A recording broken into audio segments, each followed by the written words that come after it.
Chloroplast एक disquiet संरचना है और या लेंस के समान है, दोहरी झिल्ली से घिरी होती है। आउटर मेम्ब्रेन और इनर मेम्ब्रेन, आउटर मेम्ब्रेन जो है वो और इनर मेम्ब्रेन के बीच में एक चैम्बर होता है जिसको आउटर चैम्बर या पेरीप्लास्टिडियल स्पेस कहते हैं। पेरीप्लास्टिडियल स्पेस या आउटर चैम्बर जो है 100 से 300 एंगस्ट्रॉम वाइड होता है और ये जो मेम्ब्रेन है, प्रत्येक मेम्ब्रेन जो है वो 50 एंगस्ट्रॉम थिक होती है। इनर मेम्ब्रेन जो है एक वाइड स्पेस को घेरती है जिसे इनर चैम्बर कहते हैं। इनर चैम्बर में एक प्रोटीन युक्त द्रव भरा होता है जिसको क्या कहते हैं, स्ट्रोमा कहते हैं। इस स्ट्रोमा में क्या होते हैं, ग्रैनम जो है वो डूबे हुए होते हैं। ग्रैनम पतले, चपटे और गोलाकार संरचनाओं से मिलकर बनते हैं जिनको थैलाकॉइड कहते हैं। थैलाकॉइड जो है स्टॉक ऑफ कॉइन्स के समान स्टॉक होकर के ग्रैना का निर्माण करते हैं। ग्रैना जो है एक दूसरे से स्ट्रोमल लैमेली के द्वारा जुड़े होते हैं। हेलो दोस्तों, नमस्कार, स्वागत है मेरे YouTube channel blue rays academy में।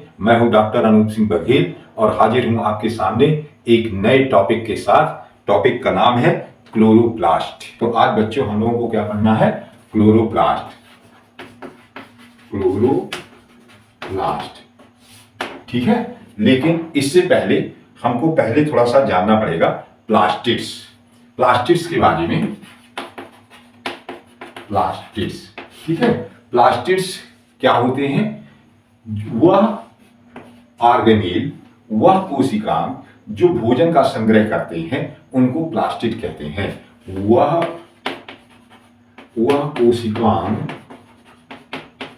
कोशिकांग जो भोजन का संग्रह करते हैं, भोजन का संग्रह करते हैं, प्लास्टिड्स कहलाते हैं। प्लास्टिड्स कहलाते हैं, ठीक है ना बच्चों। क्या है, वह कोशिकांग जो भोजन का संग्रह करते हैं प्लास्टिड्स कहलाते हैं, ठीक है। प्लास्टिड शब्द जो दिया है, टर्म प्लास्टिड जो है, प्लास्टिड दिया है किसने, ई हीकर ने, ठीक है। हीकर ने कब दिया है, इसको दिया है 1865 में। प्लास्टिड शब्द किसने दिया है, ई हीकर ने 1865 में दिया है, ठीक है ना। इसके बाद जो एक वैज्ञानिक है सिम्पर नाम के वैज्ञानिक ने, इसके बाद सिम्पर वैज्ञानिक ने, सिम्पर ने प्लास्टिड्स को 3 कैटेगरीज में डिवाइड किया है। 3 कैटेगरीज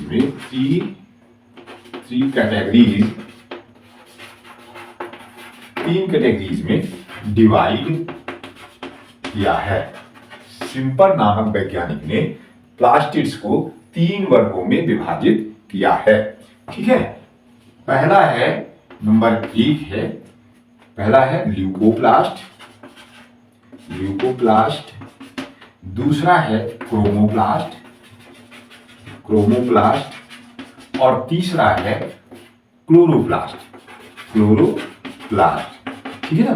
तो अपने को पढ़ना है क्लोरोप्लास्ट, लेकिन इससे पहले ये चीजें जाननी जरूरी है, ठीक है। तो ये अपन पढ़ लेते हैं, ल्यूकोप्लास्ट, क्रोमोप्लास्ट, और इसके बाद डिटेल स्टडी अपन पढ़ेंगे क्या, क्लोरोप्लास्ट की।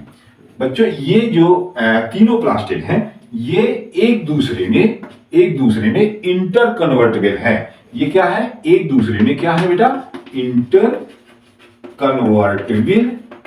कन्वर्टेबल है, एक दूसरे में परिवर्तनशील है। इंटर कन्वर्टेबल है मतलब परिवर्तनशील, मतलब ये परिवर्तित हो सकते हैं, एक दूसरे में ये परिवर्तित हो सकते हैं, ठीक है ना। ल्यूकोप्लास्ट क्रोमोप्लास्ट में परिवर्तित हो सकता है, क्रोमोप्लास्ट क्लोरोप्लास्ट में परिवर्तित हो सकता है, ठीक है ना। तो इसको अपन एक डायग्राम से, एक रे डायग्राम से थोड़ा सा अपन समझ लें कि ये जो है प्लास्टिड्स तीनों कैसे, कि ये हो गया कौन सा, मान लीजिए ये हो गया क्लोरोप्लास्ट, ठीक है ना, ये हो गया क्लोरोप्लास्ट। क्लोरोप्लास्ट जो है ये किसमें परिवर्तित हो सकता है, ल्यूकोप्लास्ट में, ठीक है। और ल्यूकोप्लास्ट जो है वो किसमें चेंज हो सकता है बेटा? वो चेंज हो सकता है क्रोमोप्लास्ट में, क्रोमोप्लास्ट में। और क्रोमोप्लास्ट किसमें चेंज हो सकता है? क्लोरोप्लास्ट में, तभी तो इंटर कन्वर्टेबल है। ये जो है ल्यूकोप्लास्ट, इसमें भी चेंज हो सकता है, ये इसमें भी चेंज हो सकता है, और ये जो है इसमें भी चेंज हो सकता है।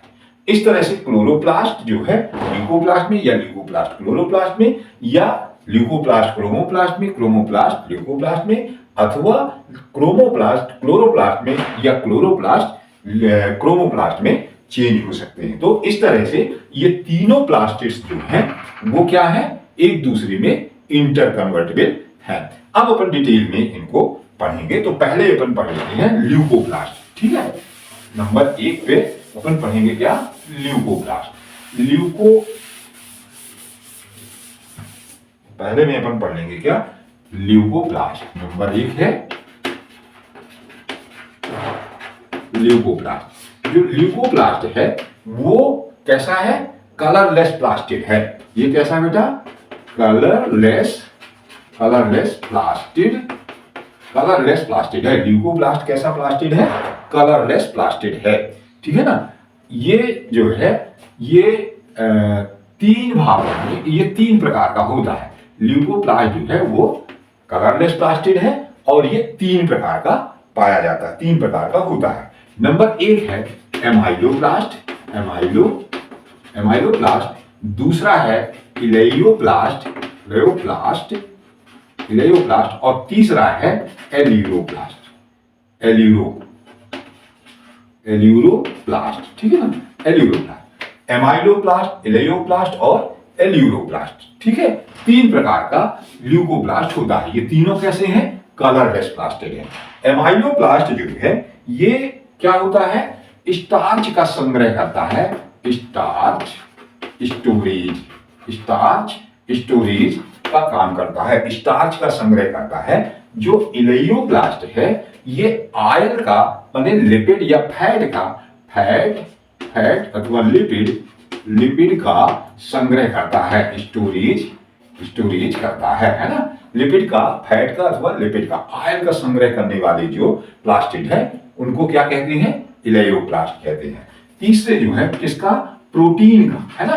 प्रोटीन स्टोरेज का काम करते हैं।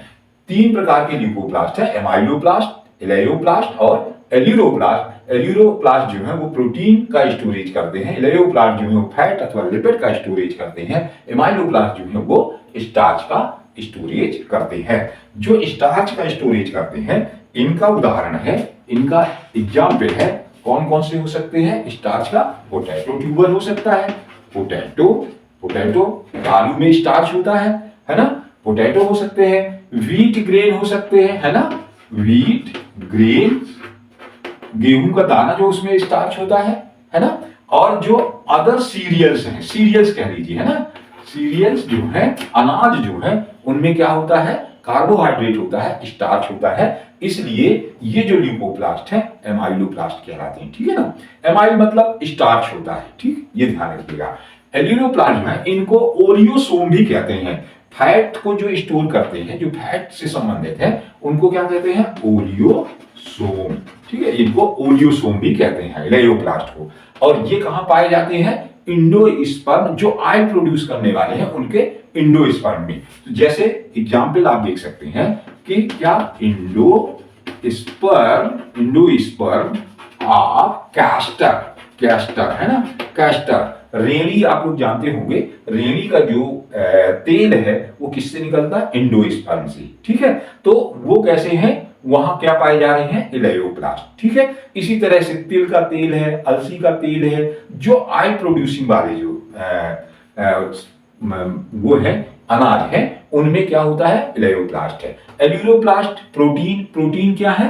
पल्सेस है ना। एग्जाम्पल इनका क्या हो जाएगा? ये एग्जाम्पल है, एग्जाम्पल इसका क्या हो जाएगा? पल्सेस, है ना। पल्सेस यानी दलहन जो है, ठीक है। वो जो है क्या है? प्रोटीन होती है उनमें। दलहन में जो है तुअर वगैरह की, मसूर की दाल है, तुअर की दाल है, उनमें क्या होते हैं? एल्यूरोप्लास्ट होते हैं। तो इस तरह से ये जो ल्यूकोप्लास्ट है वो कैसे हैं?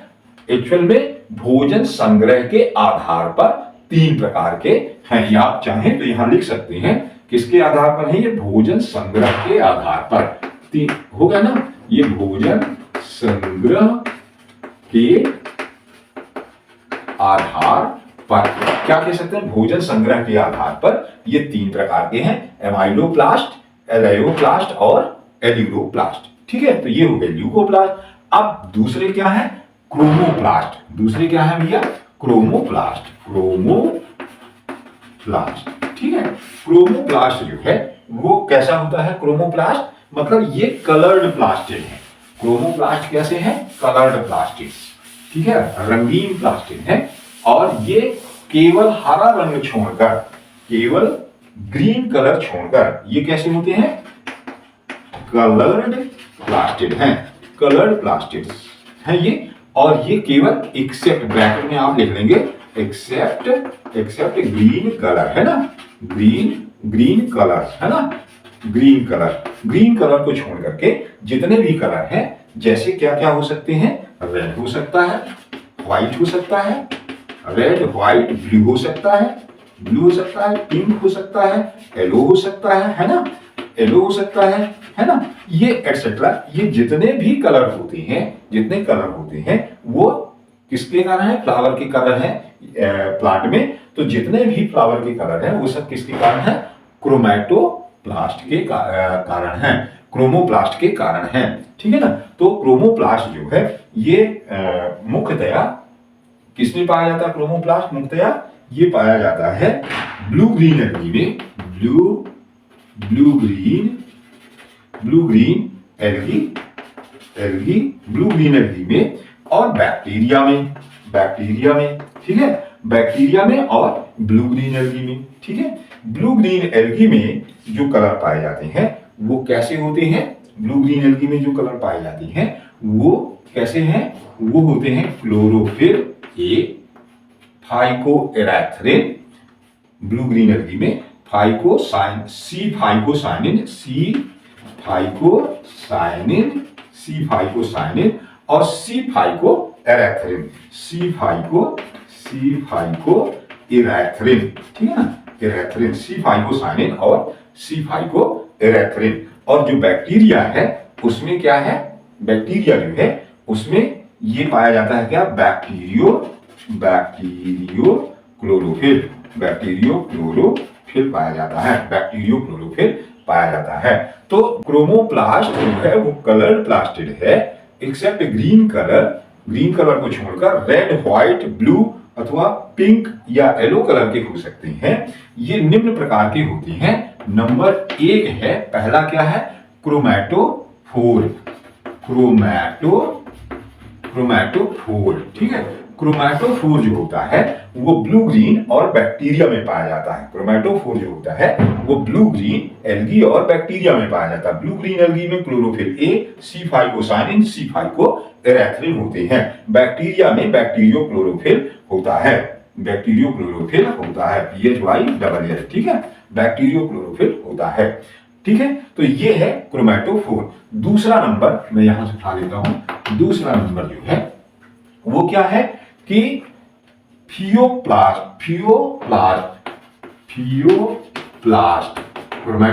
पहला था क्रोमैटोफोर, दूसरा है फियोप्लास्ट। इसमें क्या पाया जाता है? फ्यूकोजैंथिन पाया जाता है। इसमें कौन सा पिगमेंट पाया जाता है बेटा? फ्यूकोजैंथिन पाया जाता है। फ्यूकोजैंथिन नामक वर्णक पाया जाता है। इसलिए कैसे होते हैं? ब्राउन कलर के होते हैं, ठीक है ना, ब्राउन कलर के होते हैं। ये कैसे होते हैं? फियोप्लास्ट, फ्यूकोजैंथिन पाया जाता है, इसलिए ये कैसे होते हैं? ब्राउन कलर के होते हैं। और ये पाए जाते हैं, एग्जाम्पल है इसका, मेंबर ऑफ फियोफाइसी के सदस्यों में ये पाए जाते हैं। ठीक है ना। तो ये हो गए फियोप्लास्ट। इसी तरह से नेक्स्ट है, इसमें तीसरा है रोडोप्लास्ट। रोडोप्लास्ट जो है बच्चों, रोडोप्लास्ट जो है वो क्या होता है? इसमें फाइकोएराथ्रिन पाया जाता है, फाइकोएराथ्रिन पाया जाता पाया जाता है, फाइकोरेक्सिन पाया जाता है। रोडोप्लास्ट जो है तीसरा नंबर है, फाइकोएरेक्सिन इसमें पिगमेंट होता है और फाइकोएरेक्सिन जो है रेड कलर का होता है, इसलिए कैसे होते हैं, रेड कलर, ठीक है ना, रेड कलर के होते हैं। और इसका उदाहरण जो है क्या है, रोडोफाइसी के सदस्य, मेंबर ऑफ रोडोफाइसी, है ना, रोडोफाइसी, ठीक है ना। रोडोफाइसी जो है वो किसमें है, रोडोप्लास्ट इसमें पाए जाते हैं, रोडोफाइसी में, ठीक है। तो एक और होता है नाइटोप्लास्ट, चौथा क्या है, नाइटोप्लास्ट या NITOPLAST, नाइटोप्लास्ट जो होते हैं वो ऐसे प्लास्टिड जिनमें नाइट्रोजन फिक्सेशन के जीन पाए जाते हैं, जिनमें क्या पाए जाते हैं, जिनमें N2 फिक्सेशन के जीन पाए जाते हैं, N2 फिक्सेशन के जीन पाए जाते हैं, ठीक है ना, जीन पाए जाते हैं, उनको क्या कहते हैं, नाइटोप्लास्ट कहते हैं। साइनोबैक्टीरिया बहुत से कैसे हैं, नाइटोप्लास्ट जिनमें पाया जाता है, बहुत से साइनोबैक्टीरिया है, ब्लू ग्रीन एल्गी है, उनमें क्या होता है, उदाहरण है साइनोबैक्टीरिया जो है वो कैसे है बेटा, उनमें नाइट्रोजन फिक्सेशन का काम होता है, इसलिए उनमें क्या होता है, नाइटोप्लास्ट होता है, ठीक है ना। तो नेक्स्ट क्या हो गया है, ये हो गया क्या, आपके क्रोमोप्लास्ट, ठीक है। क्रोमोप्लास्ट जो है वो क्या होते हैं, कलर्ड प्लास्टिड है। मैं आपको बता दूं, एक बार फिर से रिवाइज करा दूं कि दूसरे जो प्लास्टिड है वो होते हैं क्या, क्रोमोप्लास्ट, ठीक है।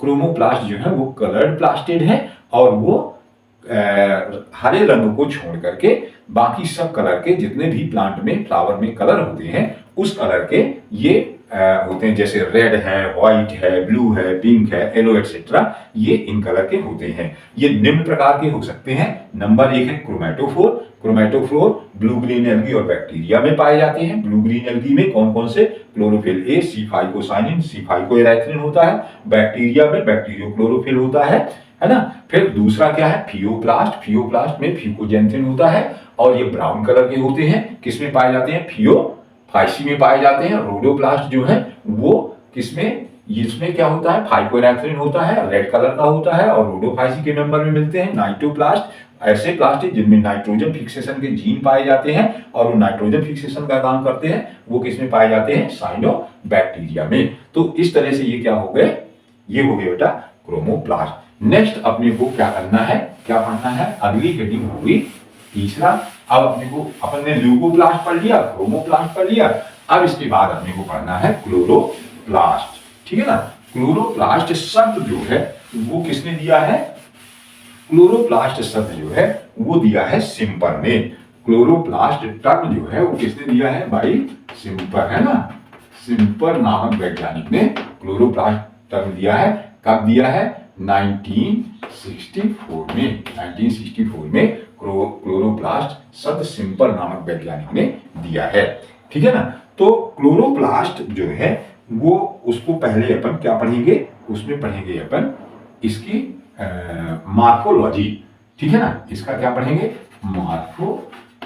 मार्फोलॉजी, है ना, मार्फोलॉजी। क्लोरोप्लास्ट की अपन क्या पढ़ेंगे, मार्फोलॉजी, ठीक है। तो मार्फोलॉजी जो है वो, इसमें अपन जानते हैं क्या क्या पढ़ते हैं, है ना। अपन लोग क्या पढ़ते हैं, शेप पढ़ते हैं, शेप, ठीक है, शेप पढ़ते हैं, साइज पढ़ते हैं, साइज, नंबर पढ़ते हैं, है ना, नंबर, और क्या डिस्ट्रीब्यूशन वगैरह यदि कुछ है तो वो भी अपन पढ़ते हैं, डिस्ट्रीब्यूशन, ठीक है।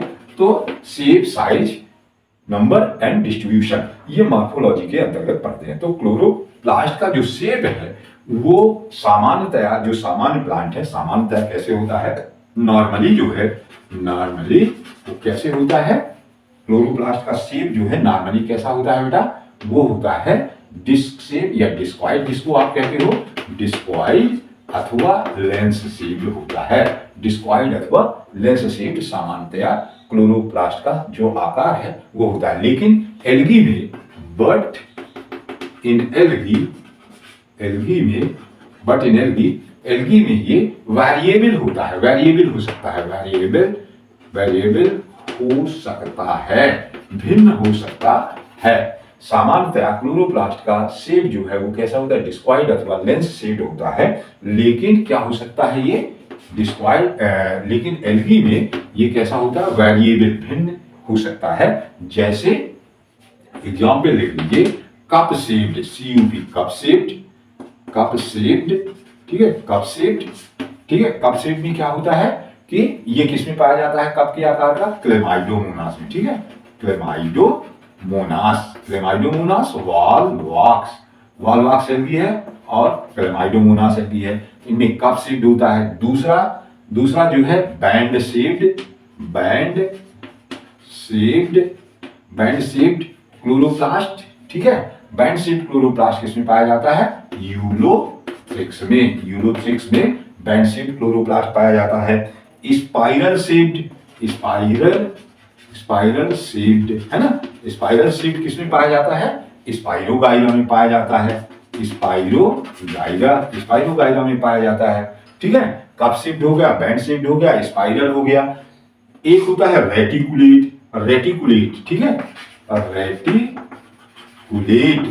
रेटिकुलेट का मतलब है जाल के समान किसमें पाया जाता है, ऊडोगोनियम में किस तरह का पाया जाता है क्लोरोप्लास्ट, रेटिकुलेट टाइप का क्लोरोप्लास्ट पाया जाता है। इसी तरह से एक होता है स्टार शेप्ड, तारा के समान, स्टार, ठीक है, स्टार शेप पाया जाता है जिग्निमा में। जिग्निमा बहुत इंपॉर्टेंट है, जिग्निमा में अक्सर पूछ लेता है। स्पाइरोगाइरा तो नीट में है ही।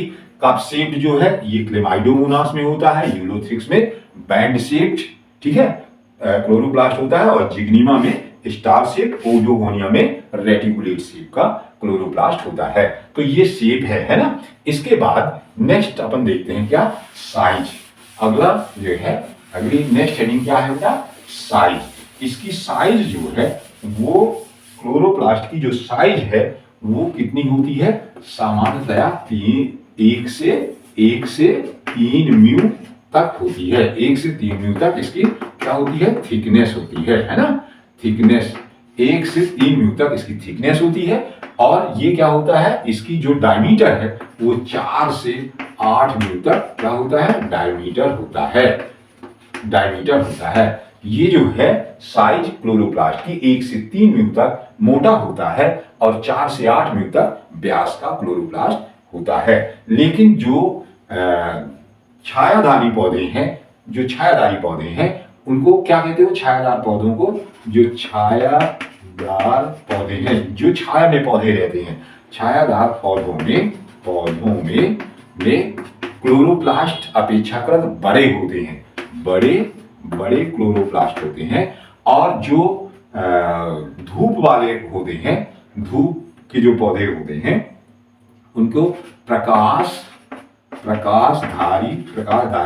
पौधे जो होते हैं वो कैसे होते हैं, प्रकाशधारी पौधे जो होते हैं उनमें अपेक्षाकृत छोटे होते हैं, अपेक्षाकृत छोटे होते हैं, है ना, अपेक्षाकृत छोटे होते हैं। तो जो छायादारी पौधे होते हैं, छायादार या छाया में जो पौधे होते हैं उनमें क्लोरोप्लास्ट बड़े होते हैं, और जो प्रकाशधारी पौधे होते हैं उनमें अपेक्षाकृत क्लोरोप्लास्ट कैसे होते हैं, छोटे होते हैं। इनको अंग्रेजी में, इंग्लिश में छायादार को सियोफाइट कहते हैं, सियोफाइट, ठीक है, ये लिख लेंगे, ये ज्यादा क्लियर रहता है। सियोफाइट, छायादार पौधों को सियोफाइट, और प्रकाशधारी पौधों को क्या कहते हैं, हेलियोफाइट, ठीक है, हेलियोफाइट।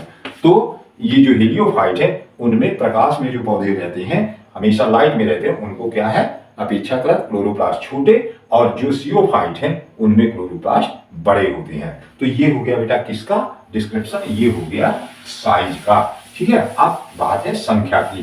तो संख्या में सामान्यतया क्लोरोप्लास्ट एक प्लांट की लीफ के मीजोफिल में, प्लांट के लीफ की मीजोफिल की जो कोशिकाएं हैं, प्लांट लीफ के मीजोफिल की एक सेल में, मीजोफिल की एक कोशिका में क्लोरोप्लास्ट की संख्या 20 से 40 तक हो सकती है। एक प्लांट के मीजोफिल सेल की एक कोशिका में क्लोरोप्लास्ट की संख्या 20 से 40 तक हो सकती है। ठीक है, लेकिन एल्गी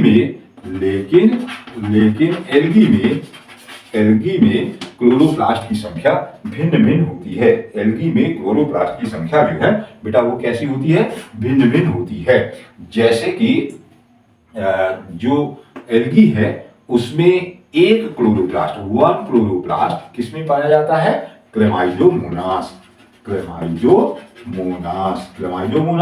और यूलोथ्रिक्स वॉलवॉक्स, क्लेमाइडोमोनास वॉलवॉक्स। ठीक है ना, दो किसमें हो जाते हैं बेटा, दो क्लोरोप्लास्ट किसमें होते हैं, टू क्लोरोप्लास्ट जो है वो किसमें पाए जाते हैं, जिग्नीमा में। अभी अपन ने पढ़ा था 2 क्लोरोप्लास्ट जिग्नीमा में पाए जाते हैं, जिग्नीमा। ठीक है ना, जिग्नीमा जो एल्गी है उसमें 2 क्लोरोप्लास्ट पाए जाते हैं। ठीक है, इसके बाद जो है 1 से 16 तक क्लोरोप्लास्ट जो है वो किसमें पाए जाते हैं, स्पाइरोगाइरा में। बहुत इंपॉर्टेंट है, स्पाइरोगाइरा नाम की जो एल्गी है उसमें 1 से 16 तक क्लोरोप्लास्ट पाए जा सकते हैं। लेकिन सामान्यतया पत्ती की एक लीफ के मीजोफिल की एक सेल में 20 से 40 तक क्लोरोप्लास्ट पाए जाते हैं। ठीक है ना, इसके बाद नेक्स्ट हेडिंग क्या है, नेक्स्ट हेडिंग है बेटा डिस्ट्रीब्यूशन, वितरण। ठीक है ना, क्लोरोप्लास्ट का वितरण। सामान्यतया जो क्लोरोप्लास्ट है वो सामान्यतया सामान्यतया क्लोरोप्लास्ट जो है वो प्लाज्मा मेम्ब्रेन में समान रूप से प्लाज्मा मेम्ब्रेन के पास समान रूप से वितरित होते हैं। प्लाज्मा मेम्ब्रेन के पास समान रूप से वितरित होते हैं, लेकिन कुछ विशेष परिस्थितियों में ये न्यूक्लियर मेम्ब्रेन के पास समूह में पाए जा सकते हैं। लेकिन विशेष परिस्थितियों में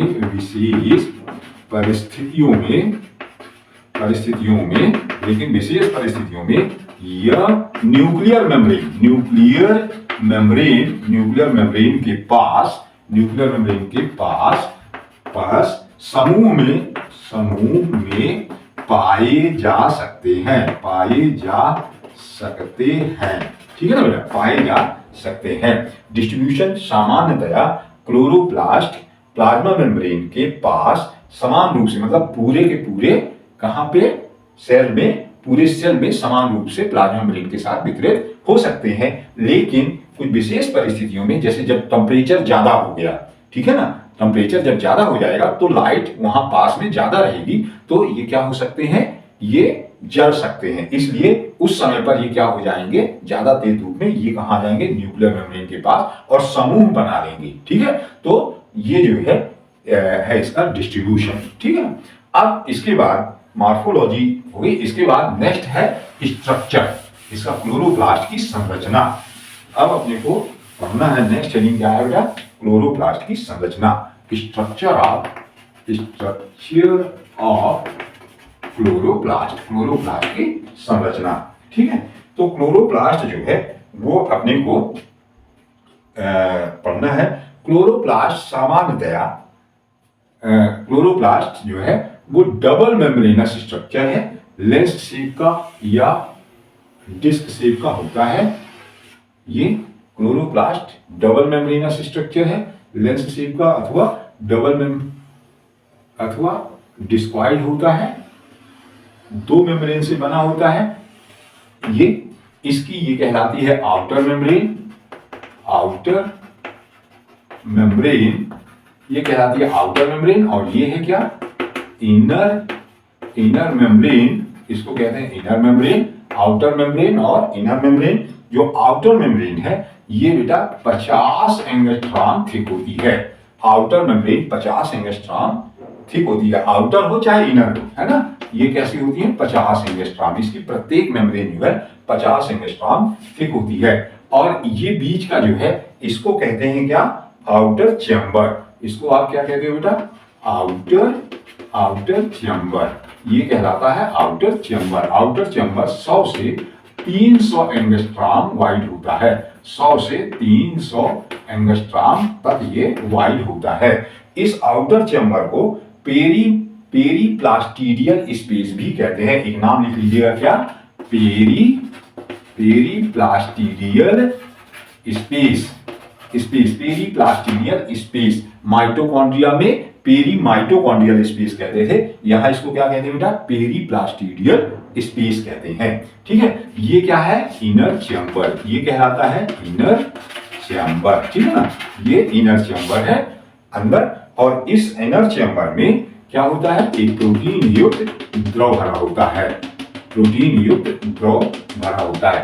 क्लोरोप्लास्ट में के अंदर मुख्यतः दो ही संरचनाएं होती हैं। एक होता है क्या? स्ट्रोमा, इसको कहते हैं स्ट्रोमा।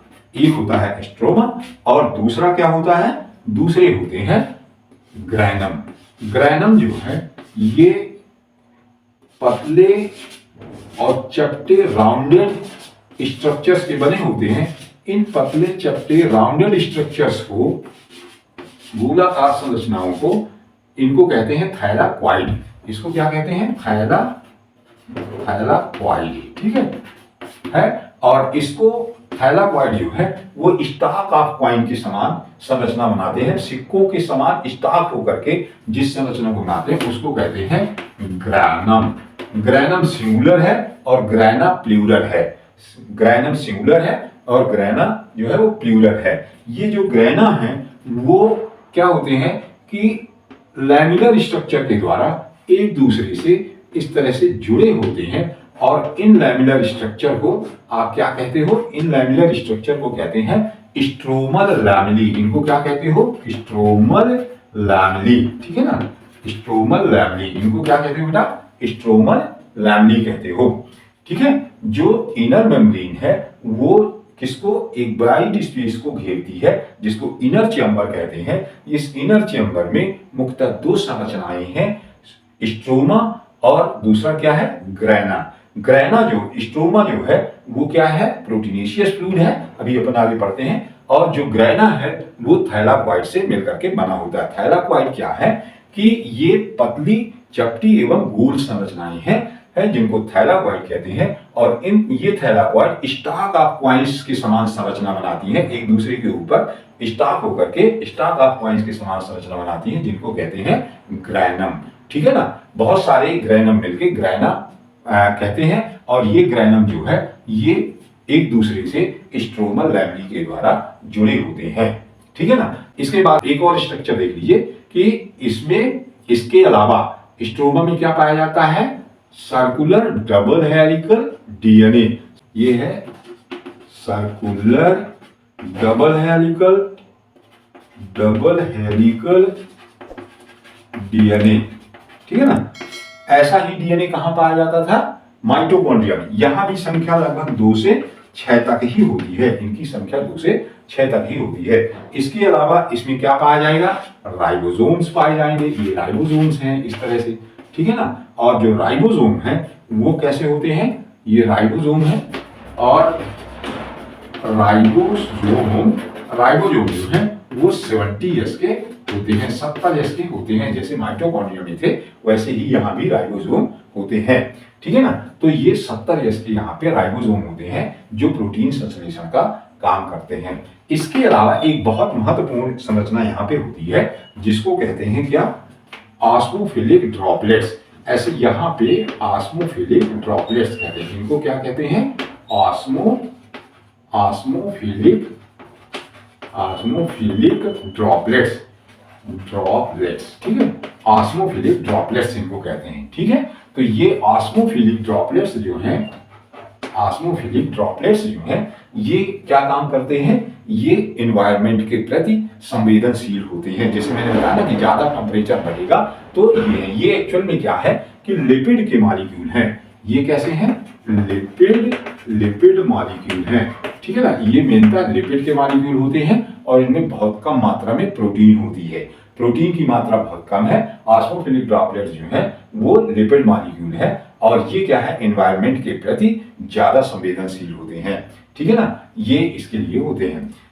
ठीक है ना, और इसके अलावा इसमें स्टार्च ग्रेन्यूल, क्योंकि ये फोटोसिंथेसिस करता है तो स्टार्च के भी ग्रेन्यूल हो सकते हैं, है ना। तो स्टार्च ग्रेन्यूल, मैग्नीशियम आयरन भी, है ना, मैग्नीशियम ग्रेन्यूल, आयरन ग्रेन्यूल हो गया। ये बहुत सारी चीजें इतनी इंपॉर्टेंट नहीं है। ये है क्या, मैग्नीशियम Mg++, ठीक है ना।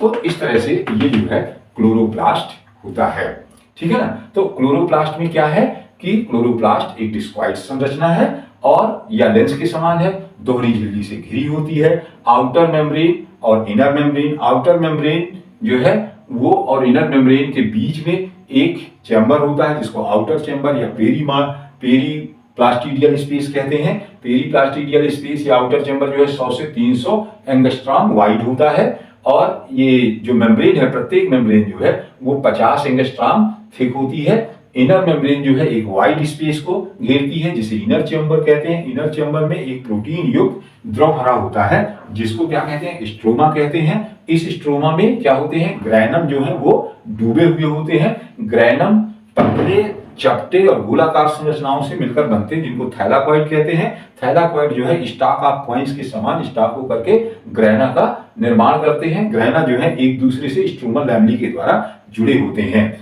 ठीक है ना। इसमें डबल हेलिकल सर्कुलर डीएनए पाया जाता है जो कि प्रोकैरियोट का कैरेक्टर है और ये क्या होते हैं, इनकी संख्या 2 से 6 तक होती है।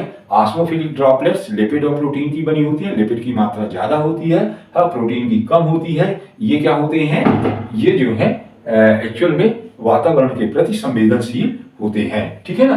तो इसके लिए राइबोसोम होता है और राइबोसोम क्या है, 70S का है। जिस तरह से बैक्टीरिया माइटोकॉन्ड्रिया में पाया जाता है उसी तरह का ये होता है, ठीक है ना। तो इसके बाद ये हो गया क्या, स्ट्रक्चर ऑफ क्लोरोप्लास्ट, ठीक है ना। अब इसके बाद नेक्स्ट है कि जो थैलाकॉइड है ये, इसको मैं मिटा दूं कि ये पहले अपन देख लें ग्रैना, ठीक है ना। इसके बाद अपन देख लेते हैं क्या, ग्रैना, ठीक है। मैं नेक्स्ट हेडिंग अपन दे रहे हैं ग्रैना। ग्रैना जो है, ये ग्रैना कैसा होता है, स्टाक ऑफ कॉइन्स के समान जो कि थैलाकॉइड से मिलकर के बना होता है। ये है ग्रैना, ठीक है। इसको अपन ने कहा ग्रैना। और ये क्या है, थैलाकॉइड। जो ग्रैना है ये क्या कहलाता है, यूनिट ऑफ लाइट रिएक्शन, ठीक है। यहां पे क्या होती है, प्रकाश संश्लेषण की प्रकाश क्रिया यहां पे होती है।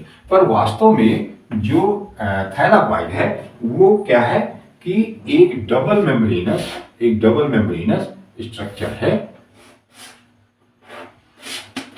ये थैलाकॉइड है ये, और इसके अंदर जो है ये क्या होते हैं, ये डबल मेम्ब्रेनस स्ट्रक्चर है ये, और ये कुछ राउंडेड टाइप का ऐसे होता है। और इसमें जो है तो गोल संरचनाएं होती हैं जिनको कहते हैं क्या, क्वांटासोम, ठीक है। क्वांटासोम कहते हैं, ठीक है। और क्वांटासोम में क्या होते हैं, पिगमेंट मॉलिक्यूल होते हैं। क्वांटासोम में पिगमेंट मॉलिक्यूल होते हैं, ठीक है। तो ये ग्रैना है, ये है थैलाकॉइड, ठीक है। ये है स्ट्रोमल लैमेली, ठीक है। स्ट्रोमल लैमेली, ये क्या है, क्वांटासोम है, ठीक है। क्वांटासोम इनको कहते हैं क्वांटासोम थैलाकॉइड के सतह पर स्थित होता है,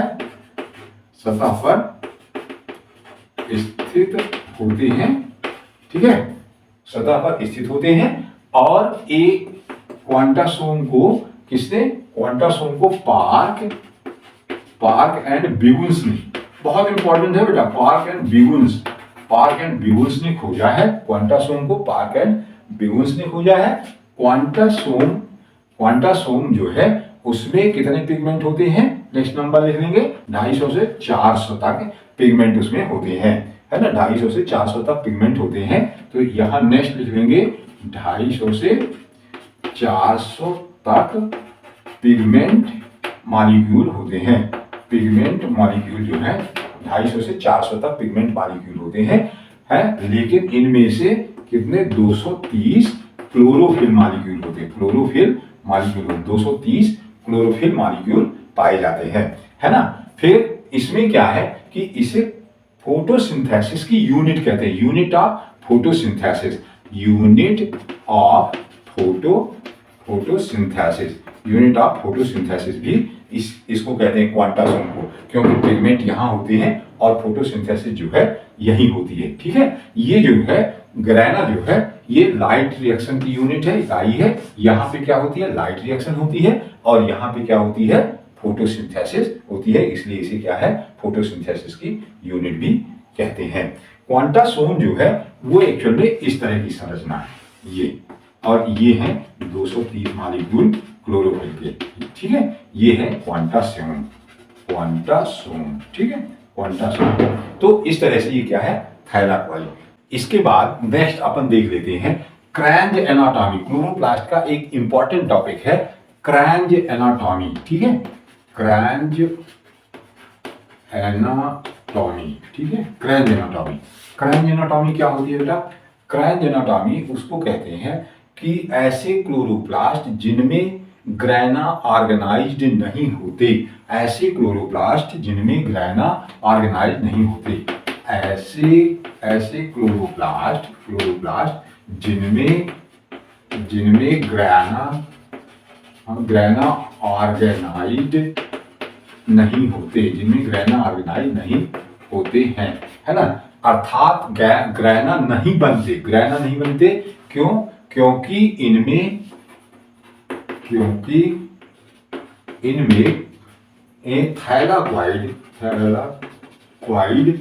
थैलाकॉइड बिखरे हुए होते हैं, थैलाकॉइड बिखरे हुए होते हैं।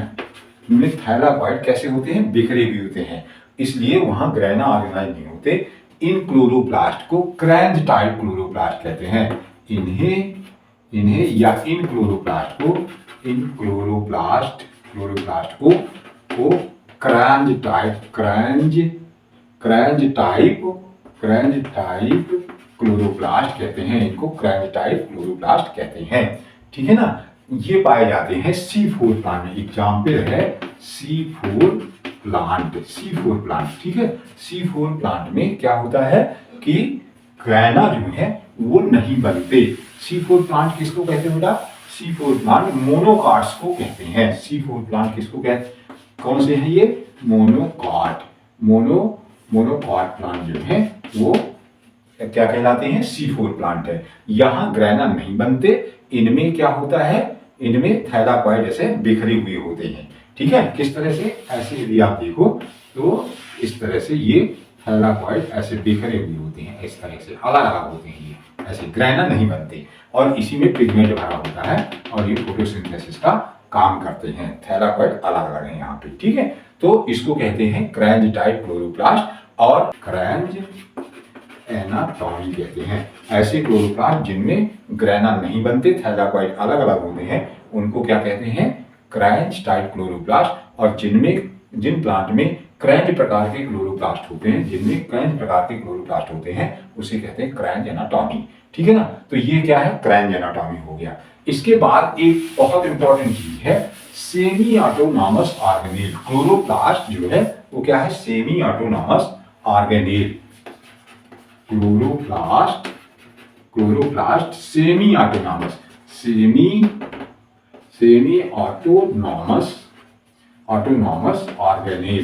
ऑर्गेनेल है, ठीक है ना, ऑर्गेनेल सेमी ऑटोनॉमस। अर्धस्वशासी कोशिकांग, क्यों, क्योंकि ये बहुत सी जो चीजें हैं ये स्वयं सिंथेसाइज करता है, खुद बनाता है, ठीक है। बहुत कम मात्रा में जो है वो सेल से प्राप्त करता है, क्योंकि इसमें डीएनए भी है, राइबोसोम भी है। तो बहुत से जो एंजाइम्स हैं जो अमीनो एसिड्स हैं, जो भी चीजें हैं, ये अपनी खुद की मशीनरी है इसकी। तो ये राइबोसोम और डीएनए की मदद से उनको संश्लेषित कर लेता है, है, इसलिए इसे क्या कहते हैं, सेमी ऑटोनॉमस ऑर्गेनेल, अथवा इसको क्या कहते हैं, ये क्या है, सेलुलर सेलुलर सेलुलर पैरासाइट, इनको सेलुलर पैरासाइट भी कहते हैं। ये क्लोरोप्लास्ट और माइटोकॉन्ड्रिया भी, ठीक है, माइटोकॉन्ड्रिया, ठीक है, माइटोकॉन्ड्रिया और क्लोरोप्लास्ट, ये दोनों ही सेमी ऑटोनॉमस ऑर्गेनेल है, क्योंकि ये दोनों जो है बहुत सी चीजों को अपने में खुद संश्लेषित कर लेते हैं, क्योंकि इनमें डीएनए और राइबोसोम पाया जाता है जो कि प्रोटीन संश्लेषण का काम करते हैं और प्रोटीन से ये अपनी जरूरतों को पूरा करते हैं। इन दोनों को सेलुलर पैरासाइट भी कहते हैं, सेलुलर पैरासाइट, क्योंकि कोशिका के अंदर ये है और कुछ चीजों के लिए, जैसे इनकी जो बाहरी मेम्ब्रेन है वो साइटोप्लाज्म में जो प्रोटीन बनती है उससे ये प्राप्त करते हैं। जैसे इनमें क्या है, इनको क्या चाहिए, ऑक्सीजन चाहिए या मिनरल्स चाहिए, ठीक है ना, या कुछ न्यूट्रिएंट्स चाहिए, जैसे मान लीजिए कि मिनरल्स वगैरह हैं, वो क्या होते हैं, साइटोप्लाज्म से ये प्राप्त करते हैं, ठीक है। तो इसलिए इन्हें सेलुलर पैरासाइट भी कहते हैं, ठीक है। कोशिकीय परजीवी, इनको क्या कहते हैं, कोशिकीय परजीवी। इसको एक्सप्लेन करने के लिए एक सिम्बियोटिक हाइपोथेसिस दी गई है। सेलुलर पैरासाइट को क्या करने के लिए, एक्सप्लेन करने के लिए एक हाइपोथेसिस दी गई है, उसको सिम्बियोटिक हाइपोथेसिस भी कहते हैं, हाइपोथेसिस, सिम्बियोटिक हाइपोथेसिस उसको कहते हैं। और ये सिम्बियोटिक हाइपोथेसिस को किसने दिया है, मेरेस्कोवस्की ने इसको दिया है। इसको किसने दिया है, मेरेस्कोवस्की ने दिया है। और लेनिन मार्गुली ने इसके प्रमाण प्रस्तुत किए हैं। इसके अनुसार जो माइटोकॉन्ड्रिया और क्लोरोप्लास्ट है, ये क्या है, फ्री लिविंग ऑर्गेनिज्म है, फ्री स्वतंत्र जीवी, फ्री लिविंग ऑर्गेनिज्म है जो क्या हुआ, बैक्टीरिया के करीबी हैं, जो कि बैक्टीरिया के करीबी हैं, जीवाणु के या बैक्टीरिया के करीबी हैं, ये है ना, बैक्टीरिया के करीबी हैं। खास तौर पे आर्की बैक्टीरिया, विशेषकर आर्की बैक्टीरिया के ये ज्यादा नजदीक थे, ठीक है। और विकास के इवोल्यूशन के दौरान ये क्या हो गए, यूकैरियोट में मर्ज हो गए हैं, यूकैरियोट में क्या हो गए हैं, मर्ज हो गए, समाहित हो गए हैं, और वहां जाकर के इन्होंने क्या कर लिया है, अनुकूलन कर लिया है, और ये क्या हो गए हैं, इनहेरिटेंस जो है इनमें, जैसे क्लोरोप्लास्ट वगैरह में है, तो ये क्या है, एक पीढ़ी से दूसरी पीढ़ी में वंशानुगत होने लगे। तो ये इस तरह से क्या है, एक्चुअल में सेलुलर पैरासाइट है, ठीक है ना। इसको सेलुलर पैरासाइट को एक बार मैं फिर से रिवाइज कर देता हूं। सेलुलर पैरासाइट को सिम्बियोटिक एक्सप्लेन करने के लिए सिम्बियोटिक हाइपोथेसिस दी गई है। इस सिम्बियोटिक हाइपोथेसिस को के मेरेस्कोवस्की ने दिया है और इसके प्रमाण प्रस्तुत किया है लेनिन मार्गुली ने। और लेनिन मार्गुली ने बताया कि ये क्या है, फ्री लिविंग ऑर्गेनिज्म है, स्वतंत्र जीवी ऑर्गेनिज्म है, जो कि बैक्टीरिया के करीबी हैं, और खास तौर पे आर्की बैक्टीरिया के करीबी हैं। और विकास के दौरान ये क्या हो गए हैं, ये घुस गए हैं, किसके अंदर चले गए हैं, यूकैरियोटिक सेल के अंदर चले गए हैं, और वहां अपने आप को अनुकूलित कर लिया है, और पीढ़ी दर पीढ़ी जो है ये क्या हो रहे हैं, वंशानुगत होते हुए चले आए हैं, ठीक है। तो ये क्या है, सिम्बियोटिक हाइपोथेसिस, बहुत पूछी जाती है, सिम्बियोटिक हाइपोथेसिस है क्या, किसने दिया है, किसने उसके प्रमाण प्रस्तुत किया है, या सेलुलर पैरासाइट क्या है, या क्लोरोप्लास्ट जो है वो क्या है, सेमी ऑटोनॉमस ऑर्गेनेल है, अर्धस्वशासी है, या माइटोकॉन्ड्रिया जो है वो भी अर्धस्वशासी है। तो ये एक इंपॉर्टेंट चीज जो है वो यहाँ पे इसमें आपको देखना है। नेक्स्ट इसका है, नेक्स्ट हेडिंग आप देख लीजिए, केमिकल कंपोजिशन, क्लोरोप्लास्ट का रासायनिक संगठन। तो क्लोरोप्लास्ट में क्या होता है, प्रोटीन जो है, क्लोरोप्लास्ट में केमिकल कंपोजिशन, ठीक है, केमिकल कंपोजिशन। तो इसमें प्रोटीन जो है, प्रोटीन होती है, लिपिड होती है, इसमें प्रोटीन लिपिड, ठीक है, और क्लोरोफिल इंपॉर्टेंट है, क्लोरोफिल होता है, और कैरोटीनॉइड होता है, कैरोटीनॉइड होता है, और न्यूक्लिक एसिड होता है, न्यूक्लिक एसिड होता है, ठीक है। तो इसमें जो है जो प्रोटीन है वो कितनी होती है बेटा, 35 से 55% तक प्रोटीन इसमें होती है। ठीक है, क्लोरोप्लास्ट में प्रोटीन कितनी होती है, 35 से 55% तक होती है। 20 से 30% तक इसमें क्या होती है बेटा, लिपिड होती है। इसके बाद क्लोरोफिल जो है वो लगभग 9% होता है। प्रोटीन जो है वो 35 से 55% होती है, लिपिड 20 से 30% होती है, क्लोरोफिल 9% होता है, और कैरोटीनॉइड जो है वो 4 से 5% होता है, और न्यूक्लिक एसिड जो है वो 3 से 4% तक होता है। तो इस तरह से इसमें जो है न्यूक्लिक एसिड मतलब डीएनए, ठीक है ना, न्यूक्लिक एसिड का मतलब क्या है, डीएनए जो है वो 4 से 5% तक होता है। तो ये इसका केमिकल कंपोजिशन है। नेक्स्ट देख लेते हैं origin of chloroplast. Origin of chloroplast, chloroplast की उत्पत्ति। क्लोरोप्लास्ट की उत्पत्ति जो है प्रोक्लोरोप्लास्ट नामक पार्टिकल से, प्रोक्लोरोप्लास्ट नामक पार्टिकल से क्लोरोप्लास्ट की उत्पत्ति होती है। ये पार्टिकल जो है ये ऑटो रेप्लिकेशन से अथवा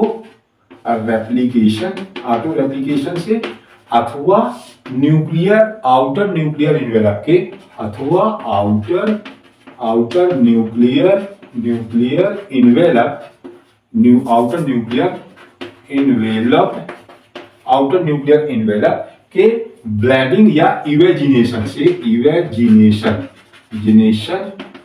से बनते हैं। ये जो पार्टिकल हैं या प्रोक्लोरोप्लास्ट जो है, एक प्रकार के ये पार्टिकल हैं, सेल के अंदर पाए जाते हैं, इनसे क्लोरोप्लास्ट की उत्पत्ति होती है। ये क्या होते हैं, या तो ऑटो रेप्लिकेशन से बनते हैं या क्या हो जाते हैं, आउटर न्यूक्लियर मेम्ब्रेन के इवेजिनेशन से बनते हैं। मैंने आपको कहीं पे बताया था कि वो ऐसे रहती है, ये इसमें का इवेजिनेशन हो जाता है, फिर ये अलग होकर के ऐसे और क्या बना देते हैं, क्लोरोप्लास्ट बना देते हैं। ये पार्टिकल डबल मेम्ब्रेन होते हैं और इनमें ऐसे ग्रेना का फॉर्मेशन हो जाता है और ये क्या बना देते हैं, क्लोरोप्लास्ट बना देते हैं। तो ये क्या, ओरिजिन ऑफ क्लोरोप्लास्ट प्रोक्लोरोप्लास्ट से होती है। प्रोक्लोरोप्लास्ट एक प्रकार के पार्टिकल्स हैं जो कि क्लोरोप्लास्ट के ऑटो रेप्लिकेशन या न्यूक्लियर मेम्ब्रेन के इवेजिनेशन से बनते हैं। ये डबल मेम्ब्रेन होते हैं और आगे चलकर के क्लोरोप्लास्ट में ये क्या हो जाते हैं, विकसित हो जाते हैं। इसके बाद नेक्स्ट है अगला कि फंक्शन, क्लोरोप्लास्ट के कार्य।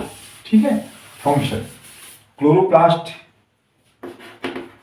Functions of chloroplast, function of chloroplast, chloroplast के कार्य। क्लोरोप्लास्ट के कार्य जो हैं वो नंबर 1 है, ये क्या करते हैं, बायोसिंथेसिस मतलब प्रोटीन एंजाइम वगैरह की ये बायोसिंथेसिस, साइटोक्रोम वगैरह जो भी है उसकी सिंथेसिस करते हैं, नंबर 1। नंबर 2 इनका मुख्य काम क्या है, फोटोसिंथेसिस। फोटोसिंथेसिस की 2 प्रक्रियाएं हैं, लाइट रिएक्शन है ना, लाइट रिएक्शन और डार्क रिएक्शन है ना, लाइट रिएक्शन और डार्क रिएक्शन। लाइट रिएक्शन जो है ये कहाँ होती है, ग्रेना में ये लाइट रिएक्शन होती है, और डार्क रिएक्शन कहाँ होती है बेटा, स्ट्रोमा में होती है। तो ये दूसरा फंक्शन क्या हो गया, इसको क्या है, इसमें फोटोसिंथेसिस, बायोसिंथेसिस करता है और ये क्या होती है, फोटोसिंथेसिस। इसके अलावा ये कुछ क्या होते हैं, अमीनो एसिड के सिंथेसिस, अमीनो एसिड सिंथेसिस का भी ये काम करते हैं, अमीनो एसिड सिंथेसिस का भी काम करते हैं। एक नेक्स्ट है, इनमें क्या होती है, इनहेरिटेंस होती है। इनमें क्या होती है, इनहेरिटेंस। क्लोरोप्लास्ट में क्या होती है, क्लोरोप्लास्टिक इनहेरिटेंस। सबसे पहले कोरेंस नामक वैज्ञानिक ने, कोरेंस नामक वैज्ञानिक ने मिराबिलिस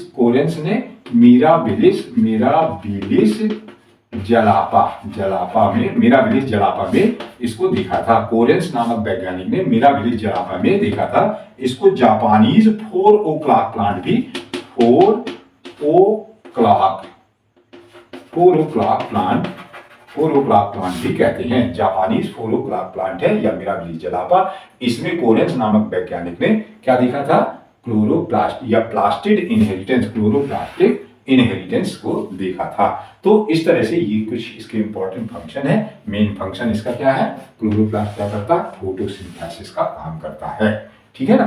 तो क्लोरोप्लास्ट, यहीं तक आज का ये टॉपिक समाप्त होता है। यदि मेरी वीडियो आपको पसंद आ रही हो तो इसको सब्सक्राइब करें, लाइक करें और इसको शेयर करें। ठीक है।